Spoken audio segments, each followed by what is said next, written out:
I want to tell you about the pits I experienced this week. The pits in my stomach. It started on Monday. I was at the rehearsal dinner for Matthew and Jasmine Sumbilo, and it was great. And it was a great rehearsal. And we were at dinner, and I had, the first time ever, I know it's hard to believe, I had a kolache. Oh, man. No, not a cannoli. I get those mixed up. I've had plenty of kolaches. First time I had a cannoli. Oh, man. Just so rich. And if you haven't had one, it's like a cream-filled Italian pastry. Delicious. But like, ugh. Kind of gave me a pit in my stomach. And then Tuesday was the wedding. And it was beautiful. Oh, man. Like, if you guys don't know Matthew, just ask him how he felt at his wedding. Like, he was giddy. I mean, just so excited. It was a beautiful wedding. But I was up there, and I was the one doing the wedding, and like, I was the only one standing up there at first before everyone came walking down. I got a little nervous, and there was a pit in my stomach. But it was a beautiful wedding. By the way, if you ever get the chance to go karaokeing with the Sumbilos, take advantage of that. Sherry Sumbilo rocks at karaoke, and it's a good time. So if you can do that, it's awesome. And then Wednesday came. And Wednesday, we're at Bible study, a ladies' Bible study. If you're welcome to come, it's at 10:30 on Wednesdays. And we went through the whole lesson, and then at the end, we all just went around the table and we prayed.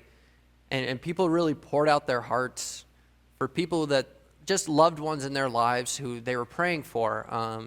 We had prayers for military friends who are being deployed over to Europe because of the potential of what might be coming. There was prayers for friends of loved ones who are dealing with some very terminal illnesses, and there wasn't a dry eye in the room.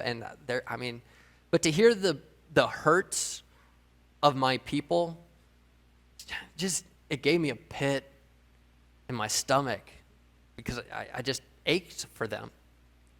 Well, that was Wednesday, and then came Thursday.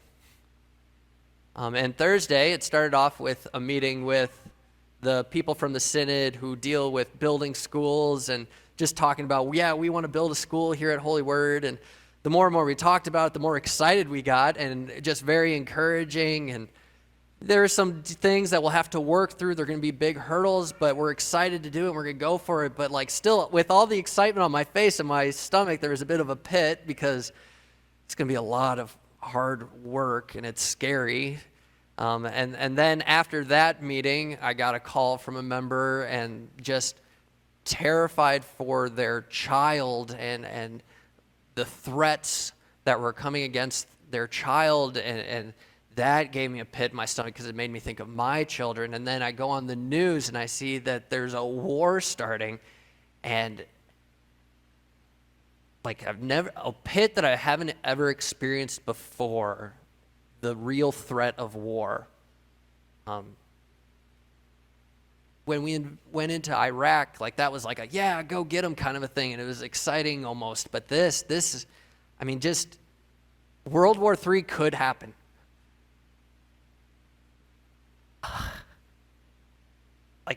A pit in my stomach that I came home with it, and a man was like, are you okay? And it's I don't know. It's hard. I don't like this. It's scary. That was my week of pits. So then I was thinking, as a pastor, and Pastor Patterson and I talked about this, what is the message that we want to bring to you to give you guys comforts? Because I'm sure that you guys have experiencing the same pit that I'm experiencing, we're experiencing. And this Sunday is a Transfiguration Sunday, and just looking at it, it seems like it wouldn't apply very well. Like Jesus glows, and then he doesn't glow, and Peter wants to build a shelter, and they're up on a mountain, and then they come back down. And it's like, Jesus doesn't even say anything.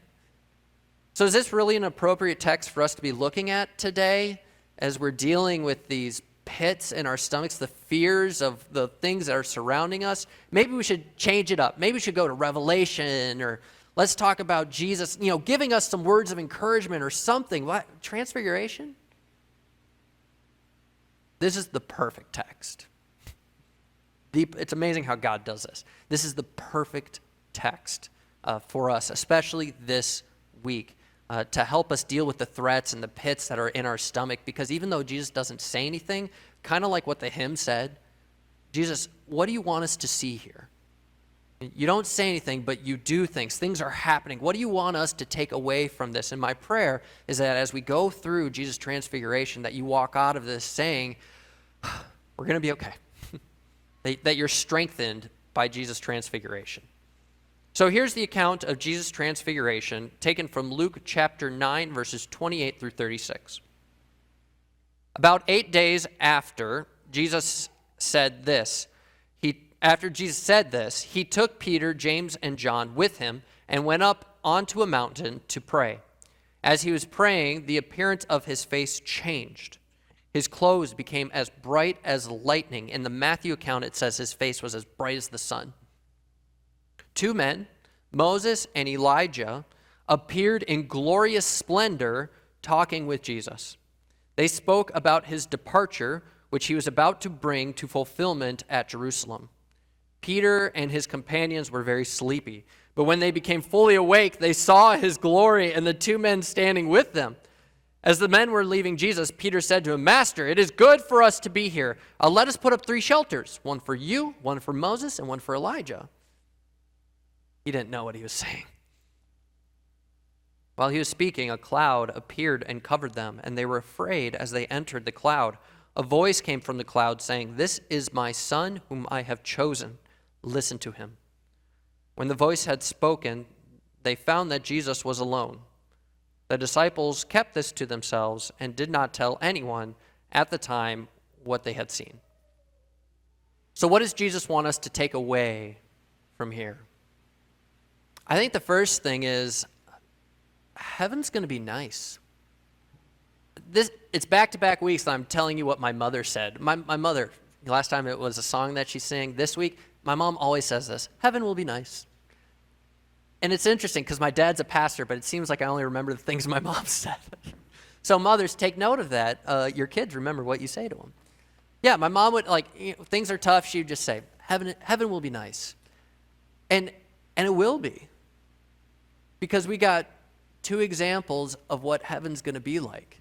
When it's fully revealed in its full glory, we have Moses and Elijah, which I think is just something to look into a little bit. Moses and Elijah are standing there with Jesus, and what are they? They're in glorious splendor. And that's what heaven's going to be like for you. See, Moses and Elijah are interesting. They are very significant characters in the Old Testament. And I don't want you to stand here and think, oh, they're glorious and they're in their splendor because they were such good people. They weren't, actually. Did you know that at one point God was going to kill Moses because he had disobeyed the word of God? Did you know that Moses was not allowed to go into the promised land? Even though he was the one who led them out of Egypt, delivered them from slavery, went across the Red Sea, wandering in the desert, and God says, no, you don't get to go into the promised land, because instead of speaking to a rock like God told him to, he struck the rock twice. Right? He disobeyed God. He did wonderful things, but he also, Moses saw wars. He was leading this nation as they were going through famine or thirsting. He went through it, and when he died, it's an amazing thing. He was alone on top of a mountain seeing the promised land, and he died, and God buried him. God took the body. Kind of the same thing with Elijah. See, Elijah, he also, great prophet of the Lord, but he wasn't perfect. He was the guy who was sitting in the cave going, God, there's nobody left, just let me die. And God said, there's so many people here. There's so many that I have kept for myself. But Elijah he was a prophet at a time when the king and the queen were going after him, going after his life, trying to kill him. He was there in famine when ravens had to feed him.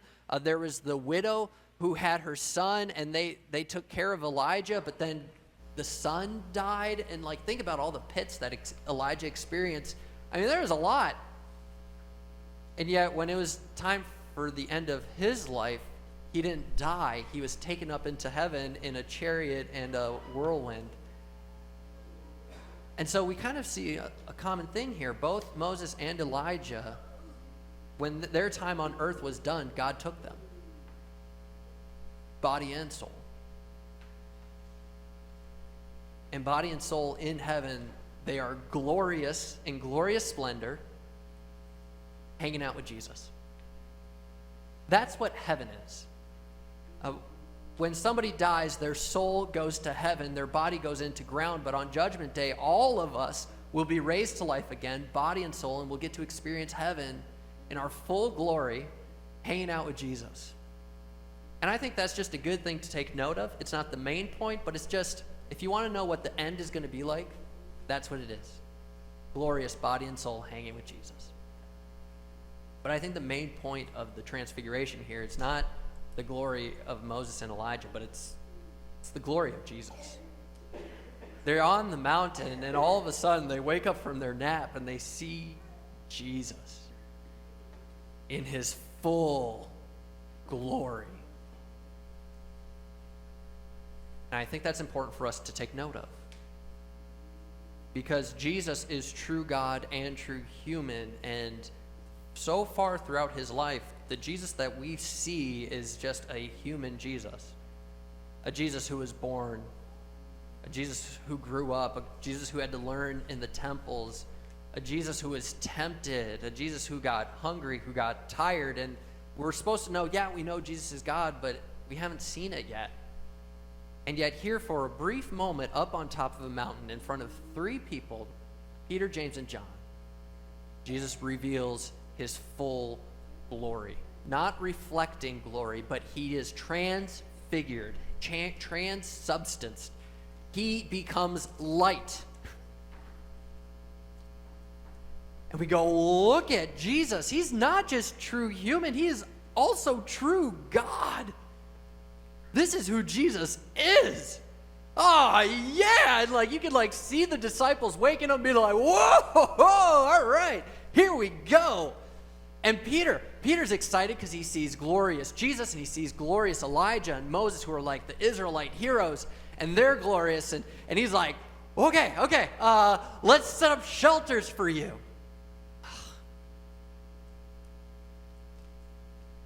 There's a little bit of a backstory here with Peter that I think is important for you to know.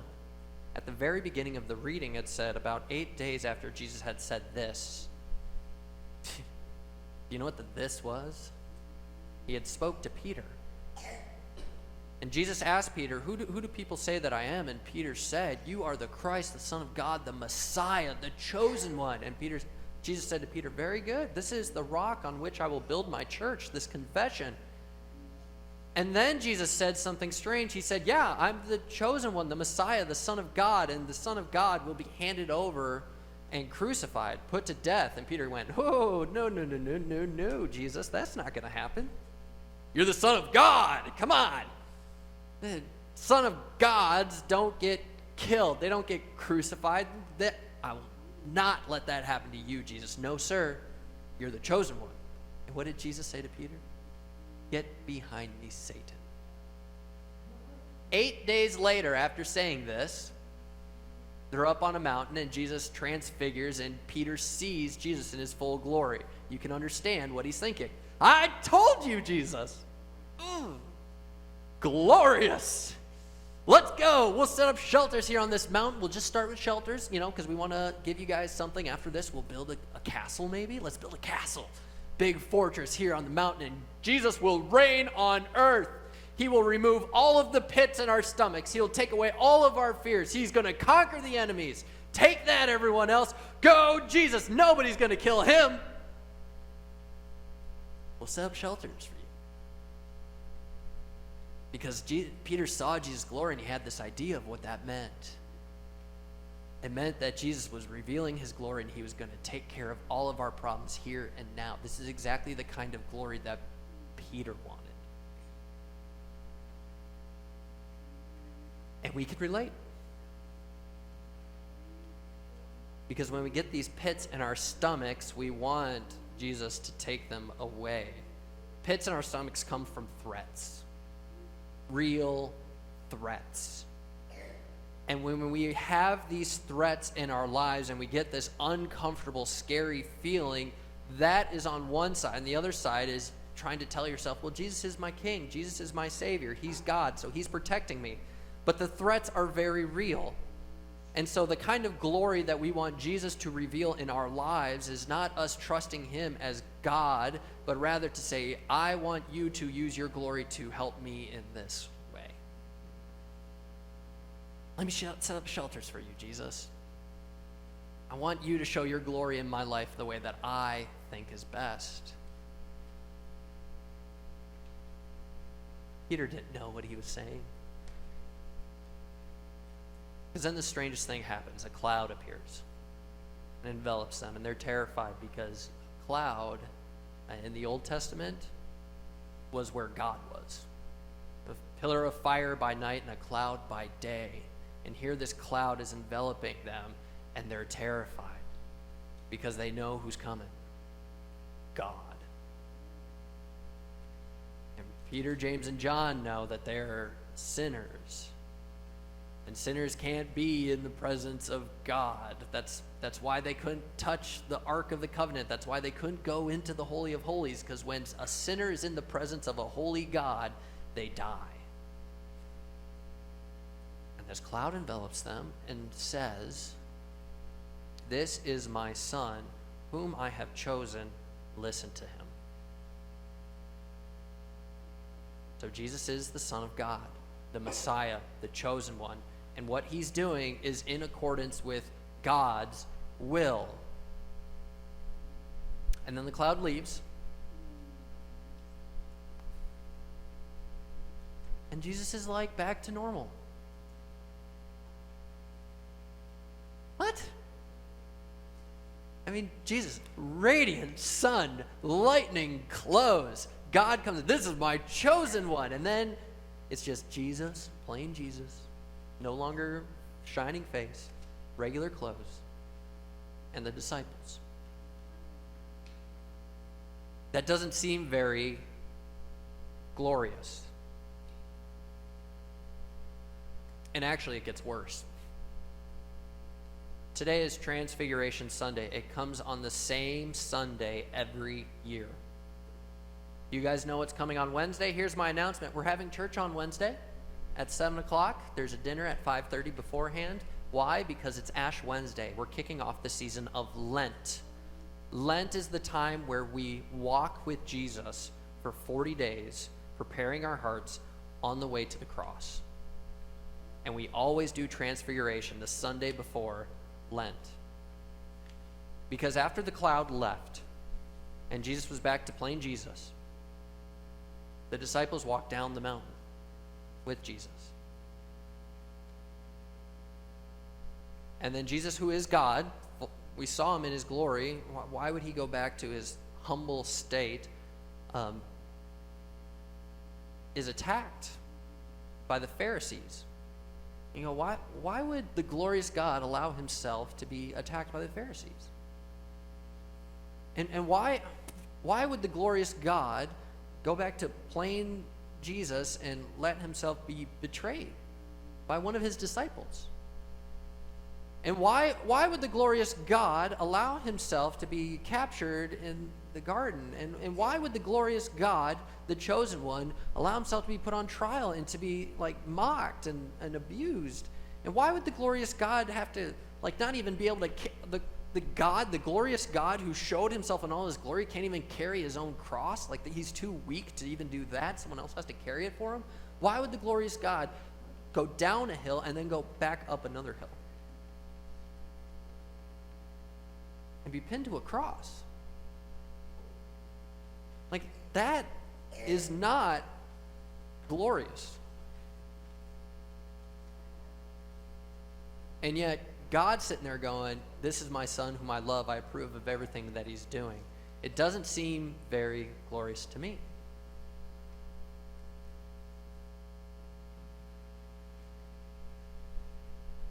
It's because Jesus wanted to reveal even greater glory in this hidden glory. See, Jesus up on the mountain was transfigured to reveal to us that he is God. He is the Almighty. He is the powerful. But what's even more glorious is not what he was capable of doing. What is even more glorious is what the chosen one, the Son of God, chose to do. Not in what he could have done, but rather in what he chose to do. See, I think that's what's so glorious about this. We understand that Jesus is God, and he goes, yep, this is me. Now watch what I'm going to do. I'm going to choose to put this all aside. I'm going to choose to go up to that other mountain, and I'm going to choose to be put on a cross to demonstrate his glorious love for us.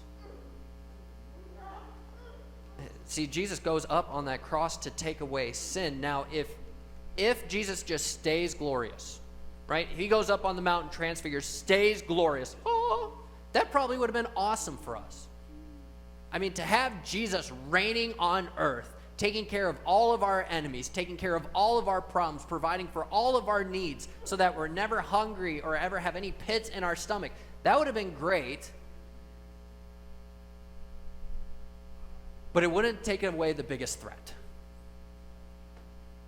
See, the biggest threat is not anyone or anything here on earth. The biggest threat is standing before God with sin.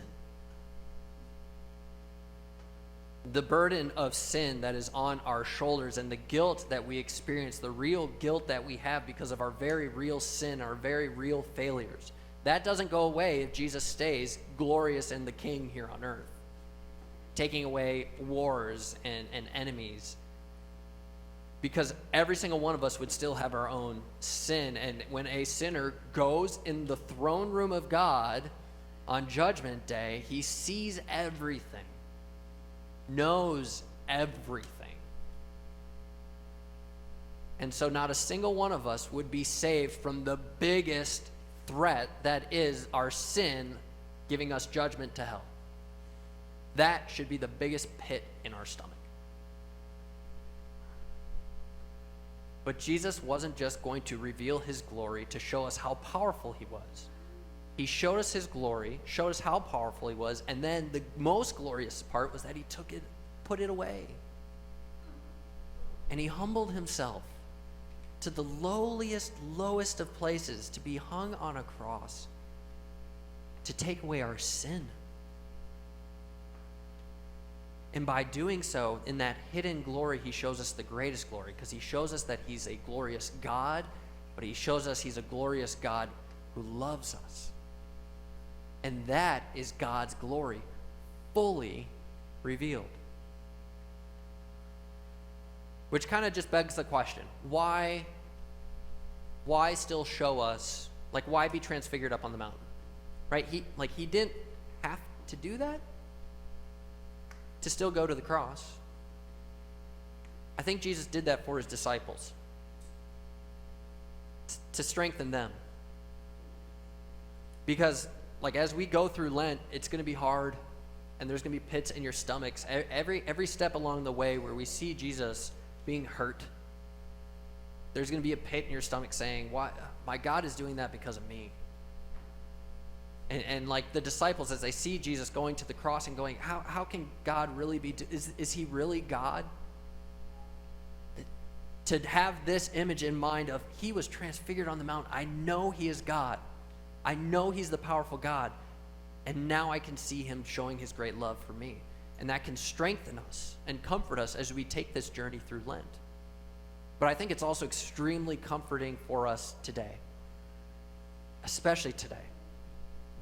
Because as we're going through these threats in our lives and we're feeling this pit in our stomach, the threats are very real.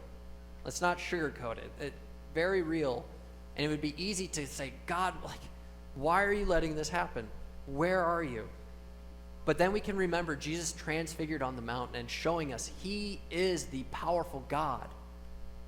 And then we also remember that he is the powerful God who loves us dearly enough to set it aside to go for the cross. And if we have a God who is powerful and who loves us, Then the promise that Jesus makes to us before he ascended into heaven when he says, "Surely I am with you always to the very end of the age," is more powerful. Because the one who is with us always is the powerful God, and he loves you dearly. And you can know that because of Transfiguration. Now, the very end of the story is interesting to me because the disciples kept everything to themselves. Right? The disciples kept this to themselves and did not tell anyone at that time what they had seen, because it wasn't time yet. They saw Jesus in his glory, but they hadn't seen Jesus' love fully revealed on the cross. But after Jesus died on the cross, and after Jesus rose from the dead, and after Jesus ascended into heaven, these disciples, they didn't keep quiet about it. It was too good. They knew that their powerful God, the powerful God who loves them, who took away their sin, the one who's with them always, that gave them real strength. It gave them real comfort when they were taking on the threats of the world. And it was so good that they just couldn't keep it to themselves. And I think that's an encouragement for us. You have a powerful God who loves you dearly, and he is with you always through everything.